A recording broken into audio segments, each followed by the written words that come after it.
YouTube, what's going on? Let's get this back to another video and listen. Before we get into it, make sure you like the video, subscribe if you're new, comment down below, hit the notification bell, all that good stuff, okay? Trying to get to 1,000 subscribers over here. Just talking about the NBA. And some 2K content here and there. But this video, I want to talk about two of the best, if not the two best teams in the NBA right now. The Cleveland Cavaliers and the Milwaukee Bucks, okay? So, I mean, these two teams have been on a different level. Of course, the Bucks, still the only undefeated team. They're 8-0 right now.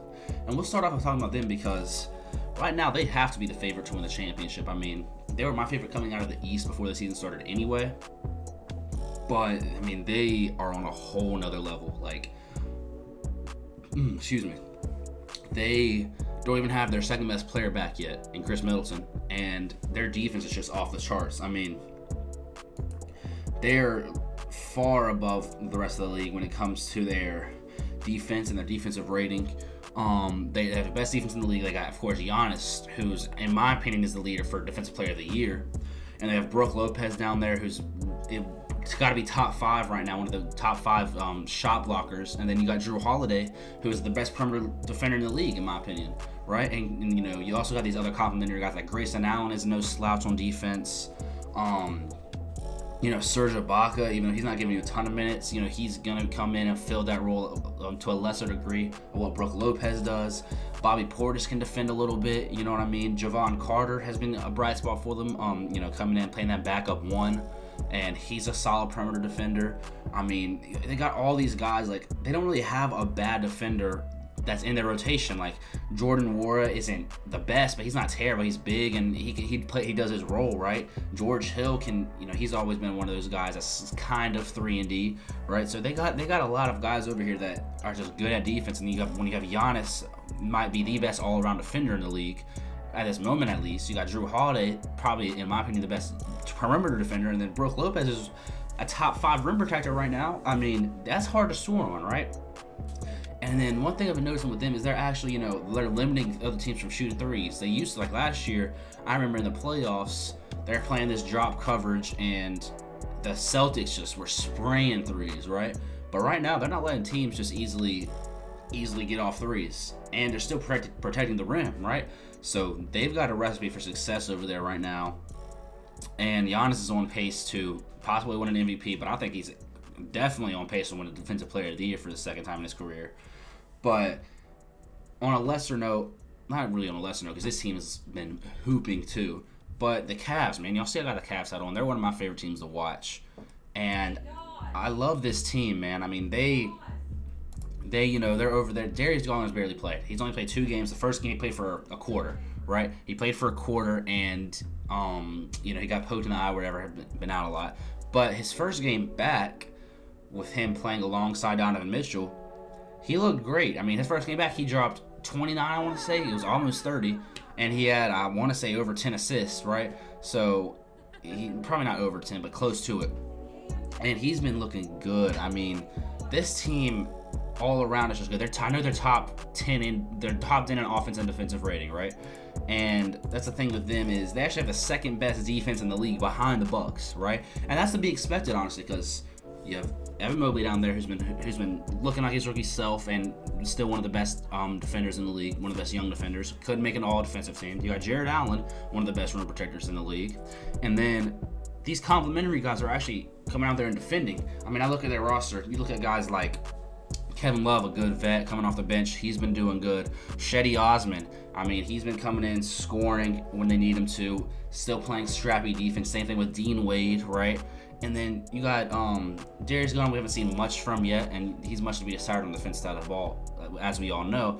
But who we have seen is Donovan Mitchell, who's having an MVP season. He's having the best season of his career by far, and it's not even close. And he's actually locked in on the defensive side of the ball. And he said before the season, he was like, oh, you know, I'm disappointed how I've been the past couple years defensively, yada, yada, yada. And lo and behold, he's out here defending. He's actually putting an effort on the defensive side of the ball. And part of that reason being is I think he's able to put that effort now, which the first couple of games we're not really seeing this as much yet, but he has more options around him. I feel like this team is the best team he's been on, right? He has more, I should say more offensive options, right? Guys like Karis LeVert go and get you a bucket.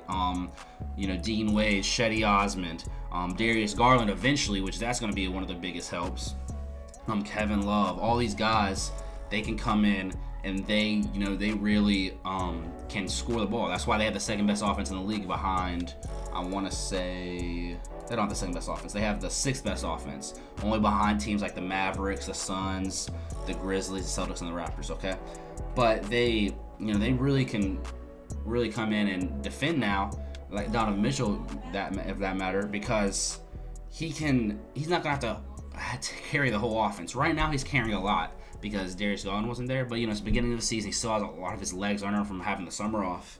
But once him and Darius Garland are playing together, both of them can put in more effort on the defensive side of the ball because you already got Jared Allen and Evan Mobley down there.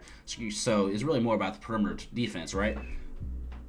Darius Garland and Donovan Mitchell, both last season, were two dudes that were having to carry the whole offense on their backs, right? On the Jazz, if it wasn't Jordan Clarkson going to get you a bucket, which he kind of had a down year, and Mike Conley had a down year as well, then it was just Donovan Mitchell doing everything out there. And that's why he was getting criticized for, not passing and stuff like that, but he didn't have a lot of options, you know what I'm saying? And Darius Garland, he had, I want to say, one of the highest uses, if not the highest usage rate in the league last season, okay? Because he was carrying that whole offense. I mean, especially, a lot of different guys were going down here and there, because, Colin Sexton, of course, missed the whole season pretty much last year, except for a couple games in the beginning. Guys like Jared Allen went down a couple times. Evan Mobley went down. And yeah, man, he was carrying the whole offense. He was our only ball handler, really. And they still don't have a ton of ball handlers because, they got Karis LeVert last season, but he went down as soon as they got him, right? So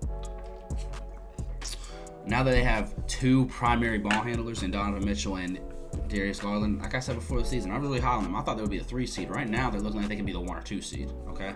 And assuming health and all that, they could definitely stay up here in this top echelon of the top 3, top 4 teams, which I believe they will. And the title of this video, right, is probably going to be something along the lines of, is this going to be the conference finals matchup? And I wouldn't be surprised if it is. I remember in my preseason rankings video, where or predictions, I should say, where I predicted the standings and all that, I said, I'm really high on the Cavs. I think they can be, a top seed, and I think they can make a run. And I was serious when I said that. I think they can make a run at the conference finals. Because I just look out east, and out east, a lot of these teams, there's a lot of good teams, right? It's a really stacked conference, of course. But you also, you got teams. Of course, you got teams like the Celtics, the Bucks. But assuming, the Bucks are going to be the 1 seed, they'll be the 2 seed, right? Or Bucks 1 seed, 3 seed, something along those lines. You're gonna not have to see them to the conference finals if you get there. And don't get me wrong, there's a lot of good teams. Let me pull up the standings right quick. Just take a glance at it. There's a lot of good teams, but the Cavs just look better than a lot of teams. I mean, the Celtics, number 3 seed right now. The Celtics look good. Don't get me wrong. Cavs beat them twice so far in overtime. And the Celtics, they have to just get their defense back on track, which I'm assuming the Celtics are still a really good team. But if the Cavs can keep on this, really keep gelling, because they haven't really fully gelled, I don't think yet. Their 2 best players haven't played together much. But they continue on this pace, they can really do some damage in the playoffs, right? Now, there's a lot of these teams that are good in this conference. Like the Celtics are solid, the Hawks have looked good, the Raptors have looked good, the Knicks have looked okay, the Bulls have looked okay, and you also got teams like the Sixers, the Heat, who aren't even in the playoffs right now, and then the Nets, who aren't even in the play-in right now. But if you ask me right now, right? Of course, it's going to be different once the playoffs come, because teams are going to be different. It's going to be injuries, stuff like that. But I'm taking the Cavs over the Hawks in the series. I'm taking the Cavs over the Raptors in the series. The Knicks, the Bulls, all these teams. And, of course, I'm not down into these teams. I love the Raptors, what they got going on. I like what the Hawks got going on. But I'm just more of a believer in what the Cavs got. Because the Celtics is a bit different, I want to say. But who knows how the teams are going to be looking at the end of the season. But, I mean, these are both... The Cavs, I think, are definitely going to end up being a second-round lock, I think. Right? And it really still depends on how much Evan Mobley can get better throughout this season. Which, if he can jump up, because he's still averaging 15, playing great defense, right? They're not going to ask him to do a bunch of the scoring, but if he could just, keep increasing the defense where he can get into an all-defensive team maybe this season, that's a step, right? He almost made it last season. So if he can make an all-defensive first team or all-defensive second team this season, that would be huge for them. And yeah, man, I mean, swinging it back to the Bucks right quick before I end this video. The Bucks, they're my favorite to win the East. They might be my favorite to win it all right now. Of course, y'all see stuff in the back. I'm rooting for the Clippers. I still think we have a chance, but we haven't looked the best. We're on like a little 3-game win streak right now, but we still haven't looked the best. But right now it has to be the Bucks. I mean, they're 8-0. They're the second best player, and I mean, once he comes back, they're a whole different animal, right? So, yeah, man, I like what they got going on. Now, if these teams were to match up, I would be taking the Bucks. The one difference between the Bucks and every other Eastern Conference team, I feel like, is they've been there before, right? I guess the Celtics kind of have, but the Bucks have won it all. You know what I'm saying? And the Bucks have the best player in the league, in Giannis Antetokounmpo. So I'm taking the Bucks over any team right now. But the Cavs are no slouch. You know what I'm saying? I really like this team. I would love this matchup too. This matchup would be a great matchup because you got guys like Darius Garland and Donovan Mitchell, a big time playoff performer. Darius Garland, Evan Mobley, Jared Allen, they haven't really shown much yet in these playoffs. But you also got veterans like Kevin Love who can step up. The Bucks would beat them in a series, I feel like 100%. But they also have guys that can give Giannis a run for his money, right? I'm not saying Jared Allen or Evan Mobley are anywhere near where Giannis is, but they have a really big lineups, and they want to throw Kevin Love at the 3, even though he's not the greatest defender at this point in his career. You've got guys where you can throw in there and try to, build the Giannis wall type thing, even though you're not going to stop Giannis, but you have a lot of big bodies you can throw at him that are great defenders. And then, they got multiple perimeter scoring options, so Drew Holiday, he's going to be guarding somebody like Donovan Mitchell or Darius Garland, but then the other one goes and gets to work, right? So I would love this matchup. I would love to see them in a 7-game series. I don't think it would go to 7, probably like 6, maybe 5, because the Bucks are that nice. But I would love this to be a beautiful series to watch. And yeah, man, y'all let me know what y'all think about these two teams.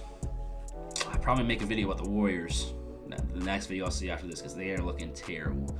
But yeah, man, appreciate y'all for watching. Peace.